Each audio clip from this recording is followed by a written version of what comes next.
Hi, welcome to our channel. చూడండి, మా చామగడ్డ చెట్టుకి చామగడ్డలైనా చూడండి. ఒక అరకిలో అని వెళ్ళినాయి చూడండి. ఇంకా ఈ మట్టిలో చూడాలి, వెతకాలి. అందుకెళ్ళి కొంచెం చిన్నగా తీసేసి ఇంత గడ్డ వెళ్ళింది చూడండి. చూడండి చామగడ్డలు, వీటి ఏర్లు చూడండి ఎన్ని అని ఉన్నాయా. కొత్త గడ్డ, ప్రస్తుతానికైతే ఇంత చామగడ్డ వెళ్ళింది చూడండి మాకు. ఇప్పుడు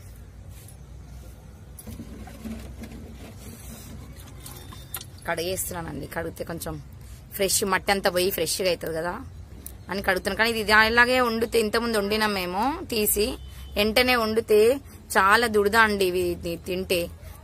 2 days గాలికి పెట్టిన తర్వాతనే మనం కర్రీ చేసుకొని తినాలి. కొత్త గడ్డ కదా, చాలా పవర్ ఎక్కువ ఉంటుంది దీనికి. ముందే చామగడ్డ ఎట్లాంటిది చూడండి. ఇవన్నీ వేర్లు. ఇవి ఇంత గడ్డ వెళ్ళింది చూడండి. ఒక 1/4 కిలో అంత ఉండొచ్చు. 1/4 కిలో కంటే కొంచెం ఎక్కువ ఉంది. ఈ వీడియో కనుక మీకు నచ్చినట్టయితే లైక్ చేయండి, సబ్స్క్రైబ్ చేయండి. చాలా రోజుల తర్వాత తీసిన వీడియోనండి. తప్పకుండా లైక్ చేసి, సబ్స్క్రైబ్ చేసి, షేర్ కూడా చేయండి.